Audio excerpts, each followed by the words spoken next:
يا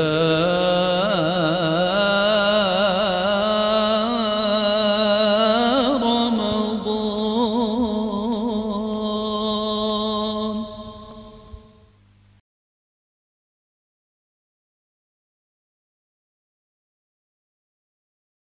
أعوذ بالله من الشيطان الرجيم. بسم الله الرحمن الرحيم.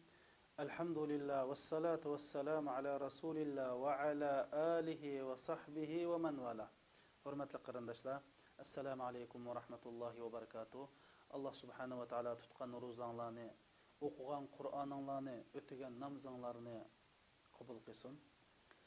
Biz sizlarga Ramazon haqida bir necha darslarni sungan edik. Bu jarayonda aziz qarindoshlarimizdan bizga mush Ramazon haqida ba'zi savollar keldi. Biz bu savollarga javob berishni va bu bergan javobni umumiy qarindoshlar bilan o'rtaq foydalanishni munosib topdik. Shuning uchun biz bugun Ramazonga oid savol-javob darsimizning birinchi sonini bugun boshlaymiz. Hurmatli qarindoshlar. Endi bu savolga javob berishdan burun men azroq bir muqaddim qilishim kerak. Bu muqaddimani tushunib olsak, nurg'un savollarimizga javob chiqadi. Alloh subhanahu va taolo Qur'oni Karimda balog'atga yetgan, aqli sog'lom har qanday bir ayol musulmonga ro'za tutishni Ramazon oyida farz qildi. Ya'ni Ramazon oyida ro'za tutishni farz qildi. Ro'zaninki asosliq prinsip ikki qarindoshlar. Birinchisi shu Alloh rizoligi uchun shu farz Ramazonni ado qilish uchun niyat qilish. Niyatning o'rni qalbda. Ikkinchisi ta suhurluq yegandan tortib iftor qilishlik, yemakdan, ichmakdan va jinsiy turmushdan va shu turi kirib qolgan bir qator ishlardan cheklanish. Endi bu Ramazon oyida ro'za farz bo'lganda ma'lum sabablik ro'za tutmusun bo'ldigan odamlar bor. Ba'zilari ro'za tutsin bo'lmaydigan odamlar. Masalan, hayzdor ayol va tug'ut sabablik nifas mezgilda yashayotgan ayollar. Bular ro'za tutsin bo'lmaydi, qabul bo'lmaydi. Bular chuqum kin qazosini qilish kerak. Ikkinchisi ro'za tutsin bo'ladi, tutmusun bo'ladigan kishilar. U musafir odamlar. Üçüncüsü ro'za tutmaydigan ham qazosini qilmaydigan odamlar. U bo'lsa yashinib qolgan ayollar. To'rtinchisi tug'utliq ayollar va homildor ayollar. Bulumi ro'za tutishga o'zursiz ayollar. Mana bularning bir qator tafsilotini men sizlarga tushuntirib o'taman. Ammo safar masalasiga kelsak qarindoshlar. Endi bu safar qilish bizning hayotimizning bir qismi. Biz bu safar qilishga ehtiyojimiz bor. Yoki tijorat, yoki tuqqan yo'qlash, yoki ziyorat, sayohat, nurg'un sabablik safar qilamiz. Alloh subhanahu va taolo bu safar qilgan kishilar uchun ro'za tutmusumu, tutsumu ixtiyorni Alloh subhanahu va taolo berdi. Alloh subhanahu va taolo Qur'oni Karimda فَمَنْ كَانَ مِنْكُمْ مَرِيدًا أَوْ عَلَى سَفَرٍ فَعِدَّةٌ مِنْ أَيَّامٍ أُخَرَ dedi. Sizlar şu ro'za farz bo'lgan vaqtida ya safar qilib qolsizlar, yo kasal bo'lib qolsizlar. Bunda bo'lsa boshqa kun tutib olsanglar bo'ldi dedi. Bu Qur'onda oyat bilan isbotlangan bir masala. Shuning uchun butun ulamolar safar qilgan odam ro'za tutsin bo'ldi, tutmasin bo'ldi degan. Ayşe annemizden hadiste bir adam gelip Resulullah'dan bu adamla köp roz tutan adam deydi. Resulullah'ın kaçırıp ya Resulullah ben seferde roz tutmam mı ya ki roz tutmam mı olsa Resulullah halsan roz tut, halsan tutma degan. Yani bu adamla sefer kılış jarayonida roz tutmay kin kazasını kılıp aladan. Bu sefer kılış sefer qilganda qanchalik uzoqda sefer qilsa bu adam ro'za tutmusun bo'ldi desa, ulamolar buning taxminan 80 kilometrdan 90 kilometrlik uzunlikda safar qilib qolgan odam ro'za tutmay kin qazosini qilsin bo'ldi degan. Yana bir masala. Ba'zi qarindoshlarimiz deydi, burunqi insonlar burungi kishilar Rasulullohning davrida ot, to'ga, eshaklar bilan safar qiladi. O'chal safarni tasdi. Shuning uchun ro'za tutmasam ruxsatdi. Ammo hozir safar aeroplan, paraxod, aeroplan, poyez, mashina, ilg'or qurollar bilan safar qilgan ketdi. Safarda hozir bir jafo mushaqqat yo'q. Shuning uchun u ro'za tutmas bo'lmaydi degan qarash bor. Bu qarash to'g'ri emas, qarindoshlar. Alloh subhanahu va taolo Qur'oni Karimda, payg'ambar sallallohu alayhi vasallam hadis sharifda safar qilgan odam ro'za tutmasin bo'ldi, kim tutuvasi bo'ldi degan ruxsatni berdimi? Buni biz kallamiz kelgancha qalaymiqan fatvo chiqarsak bo'lmaydi. Shuning uchun mayli qanday qurollan safar qilaydi, safarda ro'za tutishimiz bizning ixtiyorligimizda. Ammo ba'zi qarindoshlarimiz so'raydi, "Mush safar qilgan chaqda ro'za tutishim afzalmi yoki ro'za tutmay keyin tutib olishim afzalmi?" deydi. Buningda ulamolar, jumhur ulamolar, ko'pincha ulamolar agar ro'za tutib olish afzal degan. Tutmasangmi ruxsat, lekin tutishing afzal degan. Chunki bular Rasululloh safardan ro'za tutgan, Rasululloh eng afzalni qiladi degan. Lekin Imom Ahmad rahmatulloh alayh ya tutmaslik afzal degan. Nimishqa desa? Chunki hadis sharifda Alloh sizlarning farzini qilishni qanday yaxshi ko'rgandek, ma ruxsatni qilishinglarni Alloh yaxshi ko'rdi degan hadisga asosan ro'za tutmas ruxsatni olsak yaxshi degan. Endi bu yerda Umar ibn Abdulaziz degan 5-xalifa deb atalgan zot mundaq bir masalani o'tirib qo'ygan. Bu safarda ro'za tutish afzalmi yoki tutmay kin tutish afzalmi degan masalaga mush ro'za tutgan odam, shu ro'za tutmoqchi bo'lgan odamga qaysi qulay, qaysi oson bo'lsa shu afzal degan. Agar ro'za tutib menish qulay afzal bo'lsa, ro'za tutish afzal. Agar ro'za tutmay kin tutib olish qulay bo'lsa, bu afzal degan. Mana bu eng to'g'ri qarash. Nima uchun? Chunki Qur'oni Karimda Alloh ro'zani farz qilgan oyatda "Vallohu yuridu bikumul yusra", Alloh sizlarga oson bo'lishni xohlaydi degan. Shuning uchun bu yerda qaysi oson bo'lsa, shuni qilish afzal. Hadis Rasulullohdan mundaq deyilgan. Agar Rasululloh bir ish qilishga duch kelsa edi, ikkinchisi qildigan qis bo'lgan ish deydi. Ani qism bo'lgan, mani qism bo'lgan ishga duch kelsa Rasululloh shuni ichidan eng osonini qiladi degan. Shuning asosan agar hozir ro'za tutib olish siz uchun afzal, qulay bo'lsa, hozir tutib olsangiz yaxshi. Ammo hozir ro'za tutsangiz sal qulaysiz, sizga tas bo'lsa, kim qazosi qilsangiz yaxshi qaramiz. Masalan, kim tutay desangiz, masalan, ya ho'rlik qilish ehtimoli bor yoki tutamay qilish ehtimolingiz bor. Unda chaqda eng yaxshisi safarda bo'lsin, tutib olsangiz yaxshi. Ammo hozir tutsangiz, kim tutish jarayonida jafoli xudosh bo'lsa, kim qazosini qilib olsangiz yaxshi. Ma'u musafirga nisbatan ro'zininki hukmi qarindoshlar.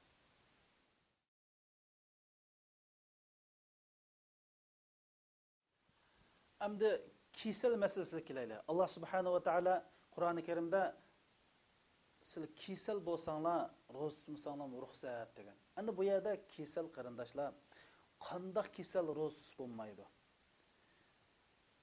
Va qanday kisal vaqt ro'za tutmay kim qazosini qildi?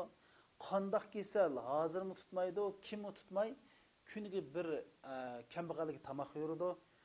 Qanday kisal chuqum ro'za tutish kerak, buni bayon qilamiz. Ana bu yerda kisal deyakdan 3 tur bo'ldi qarindoshlar. Ba'zi kisallar bor.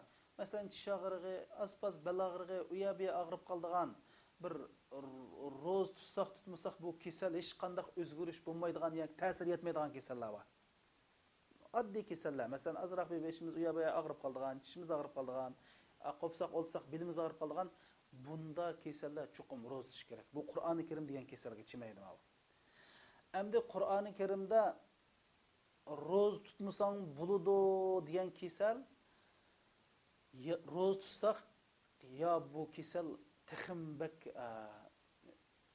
yomonlikqa qarab mangadi. Yoki ro'za tutsak bu kasal davolanib saqishni kechiktiradi. Manda kasalga ro'za tutmaslik ruxsat, lekin saqaygandan keyin chuqum qazosini qiladi. Ammo 3-xil kasal, ya'ni saqaymas kasal deganimiz, bular hozirmi tutmaydi, kimni tutmay, agar iqtisodiy sharoit yordam bersa, bir kunlik ro'zg'a bir odamning qo'shig'ini bir vaqt to'yg'izib qo'ydi. Agar iqtisodiy sharoit yordam bermasa, Alloh buni kechiradi. Mana bu masalani ham bilishimiz kerak. Bumi ro'z tutmasa bo'ladigan uzr egillarining biri.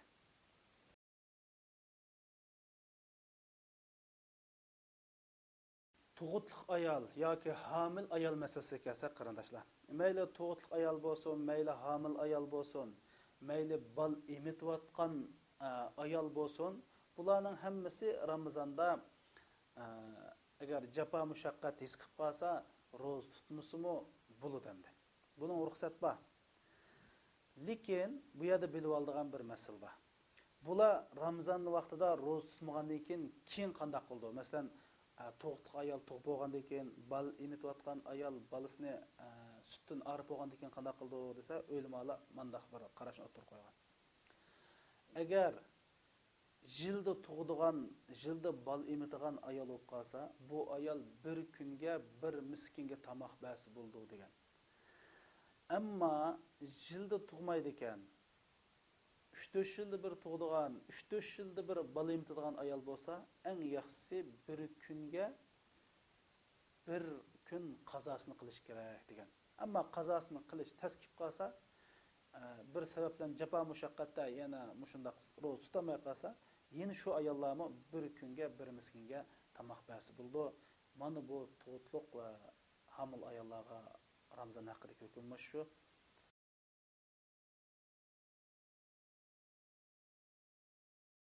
Hamda bizga kelgan savollarning ichida eng ko'p so'ralgan savollarning birisi qarindoshlar shu ro'z tutish jarayonida hukul elish. Bu Ramazon singdiramdi, singdirmamdi, qanday hukul sundirdi, qanday hukul singdirmaydi degandek mushundaq bir masala. Endi bu haqda qarindoshlar bu hukul masalasi ulamolar ichida sal da'talashib olgan masala. Bulubmu bu yangi zamondagi masala bo'lganlikdan da'talashib olgan. Men bu haqda Şeyh Yusuf al-Qardavininki zamonimizdagi eng donglik olim Yusuf Qardavininki fatvosini sizlarga deb bermoqchi. Endi bu biz ro'z tutganda hukulga ehtiyojimiz bo'lib qolsa, endi bu hukul 3 turlik bo'ldi qarindoshlar. Ya teri ostiga oldigan hukul, masalan, vaksinga o'xshash hukullar teri ostiga urilgan hukul. Yoki muskullarga urilgan hukul, yoki tumurlarga urilgan hukul. Endi bu hukullarning 3 xil sabablik olamiz. Yoki davolash, masalan, qizitma deymiz, vaksin uchun deymiz, yoki tish og'riq deymiz, yoki bel og'riq deymiz. Ma davolanish uchun olgan hukul, mayli muskul urilgan bo'lsin, teri ostiga urilgan bo'lsin, mayli tumur orqali, osmuklik orqali urilgan bo'lsin, bu Ramazonga hech qanday ta'sir yetmaydi qarindoshlar. Buning o'lmalar hammasi shunday qarashda. Ikkinchi xil hukul u bo'lsa vitamin, ya'ni inson azroq bir energiya to'liqlaydigan hukullar. Bumi mayli teri ostiga bo'lsin, mayli muskulga bo'lsin, mayli osmukul bo'lsin, bumi singdirmaydi deydi. Nima uchun degan chaqda? Vitamin bo'lsa-mu bu hukulda mohiyatda tomoq yeyildigan organlar orqali yeyilmaganlikdan ham bu hukulni o'g'a odam azroq bir o'zida yaxshilanish his qilgan bilanmi, yalaqi rasmiy tomoq yegandek, bir narsa ichgandek mandaq bir tuyg'u bo'lmaganlikdan bu Ramazon singdirmaydi. Endi 3-chi xil hukul bu uzuqlik hukuli. Mana buningda o'limalarimiz azroq da'talash qilgan qarindoshlar. Ba'zanlar bu uzuqlik hukul Ramazonni singdirdi, chunki bulubmu asmuku bilan o'g'a vaqtida qon bilan aylanib oshqozonga bordi degan. Ba'zi o'limalar, masalan, Misrninki sobiq muftisi va Azharning sobiq sheyxi va zamonimizdagi olim Yusuf Qardaviylar bu hech qanday hukul, hatto uzuqlik hukulimi Ramazonni singdirmaydi. Chunki bular tabiiy tomoq yeydigan o'rinlardan chaylanib, sumurinib, ichib mundaq kelmagan. Unda bo'lgandan keyin singmaydi. Hatto bu uzuqlik hukulni olgan odammi rasmiy tamoq yegandek, rasmiy suv ichgandek, bir narsani chaynab manda yegandek his qilmaydi. Bu hukul Ramazandan singdirmaydi degan.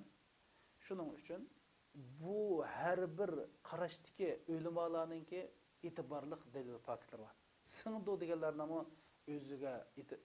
o'zining ipini kuchlantirgan e'tiborli dalil fakti bor. Ma singmaydi degan olimlarning o'ziga gipini kuchlantirgan dalil faktlar bor. Hammasi islom dunyosi e'tirof qilingan olimlar. Shuning uchun qani olsak bo'ldi. Lekin men o'zim shaxsan bir talib bo'lib suhbatim bilan singmaydi degan qarashning to'g'ri ekanligini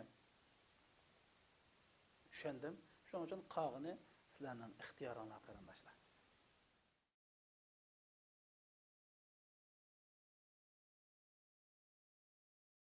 Yana bir qarindishimizdan kelgan savolda shu qarindishimiz nafas yolluq kesilib ekan. Unda bo'lgankin davomli og'ziga dori purkib davolanishga ehtiyoji bor ekan. Mushuni qilsa Ramazon sanamdi deb. Buning dumanda Saudiya Arabistonininki danglik olimi Ibn Jibrin rahmatullohi alayh ro'z sanmaydi degan. Nimishqa desa, bu ya yemekning qatoriga kirmaydi, ya ichmekning qatoriga kirmaydi. Bu xildagi odam buning 360 kun ehtiyoji bo'ladi. Shunda bo'lgan ekan, ro'z sanmaydi degan. Yana bir savolda shu nafas elish qiyin qarindoshlarimiz ro'z tutish jarayonida shu oksigen so'mirish ehtiyoji bor ekanda.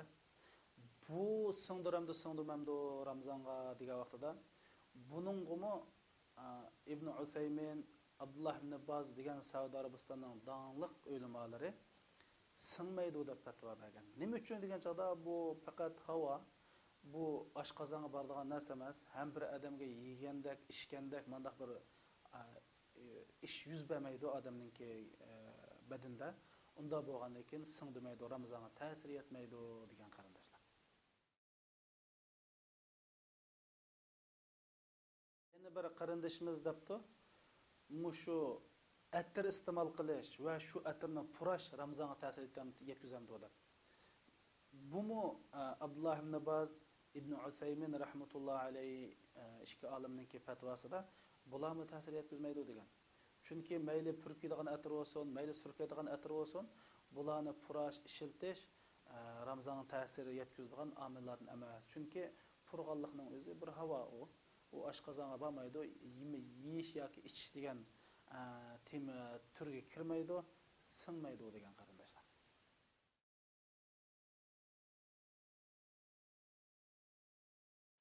Hem bir hemşerimiz so'rabdi, mush Ramazonda tamoq etgan vaqtida tamoqning tuzini tetsak ro'z sanamdi deb. Bu vaqtda Abdullah ibn Baz, Saudiya Arabistonining sobiq muftisi mundaq deb fatvo bergan. Agar tamoqni tetib yiqish to'g'ri kelsa, tamoqni tetib yiqib, yutib olmay tukurvasak ro'z sanmaydi degan qarindoshlar. Shuning uchun xonimlarimiz tamoq etganda Ramazon tetib vaqt bo'ldi, lekin yutib olmaslik kerak. Qayta tükürüp etiş gerek. Bunda bo'lganda yana Ramazon singmaydi.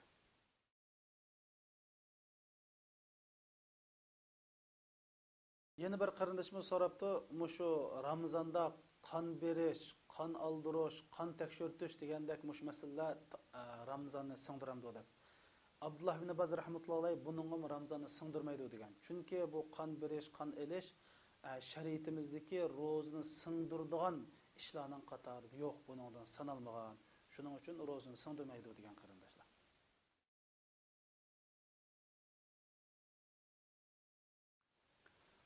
Bir qarindishimiz so'rabdi, ayollarningki girim qilishi Ramazonga ta'sir bormi? Masalan, ko'ziga surma surish degandek, og'ziga bir narsa surkash degandek. Endi bu ishlarni qarindoshlar amal bor, kunduz qilmay, iftor qilgandan keyin qilsak yaxshi. Ammo ko'ziga surgan surma bilan Ramazon singmaydi. Bu vaqtda Saudiya Arabistonininki sobiq muftisi Ibn Baz rahmatullohi alayhinki singmaydi degan fatvosi bor. Shundaqla bir qarindishimiz so'rabdi, shu ko'z dorisi temizsa ro'za singimdi deb. Endi bu vaqtimi o'limalar orasida azroq datalash bo'lgan. Masalan, ko'zga temitgan dorininki mush insonninki geliga kildiganligi mishaga bordiganligi to'g'riliq ba'zi datalash bor. Lekin eng to'g'risi bu singmaydi qarindoshlar. Yana bir qarindashimizning savolida shu quloqqa temitgan dara ro'zini singdiramdi degan. Buningdan o'limalar o'xshashlam datalash qilgan, lekin eng to'g'risi singmaydi degan. Ko'pincha o'limalar Ramazonni singdirmaydi degan qarindoshlarimiz.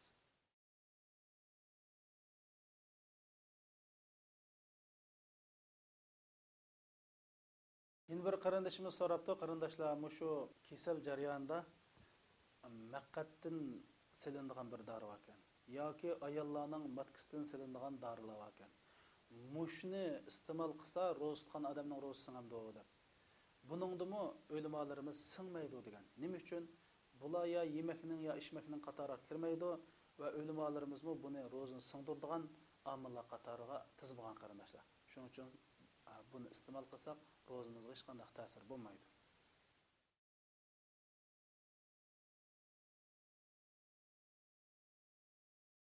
Ramazonda misvak ishlatishning yoki tish pastasini ishlatishning hukmi kelsa qarindoshlar, bir musulmon uchun mayli Ramazonda bo'lsin, mayli boshqa vaqtda bo'lsin, misvak ishlatish ta'kidlangan sunnat. Musulmon uchun og'izning, tishlarning sog'lomligi va har xil puroqdan xoli bo'lishi nihoyat muhim masala. Shuning uchun Ramazonda misvaklasak og'zimizni bo'ladi. Ammo tish pastasi masalasiga kelsak, o'limalar eng yaxshisi tushdan burun tish pastasini ishlatsak bo'ladi yaxshi degan. Ammo tushdan keyin ishlatmaslik lozim degan. Nima uchun degan vaqtida tushdan keyin ro'za tutgan odamning og'zida azroq bir puroq paydo bo'ldi. Endi bu puroq Allohning dargohida nihoyatda ipor anbardimi mizlik puroq hisoblanadi. Chunki hadis Rasulullohda ro'za tutgan odamning og'zidan chiqqan puroq Allohning dargohida miskidan afzaldir degan hadis bor. Shuning uchun o'limalar tushdan keyin ishlatmasak yaxshi degan. Ishlatsak bo'ladi, lekin ishlatmasak yaxshi. Tish pastasini. Demak, buningdami ro'zani singmaydi.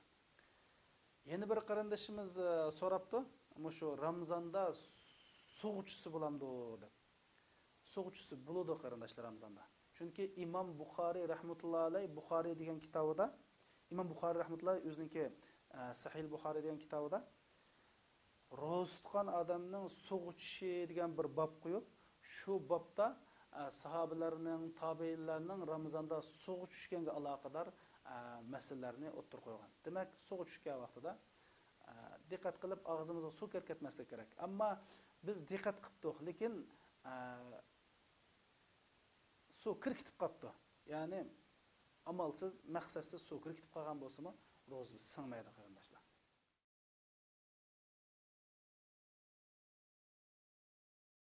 Oxirgi savol ba'zi qarindoshlarimiz so'rabdi. Mushu ro'za tutgan odam tukurugini yutib olsa yoki balg'amni yutib olsa, ro'za singadi deb.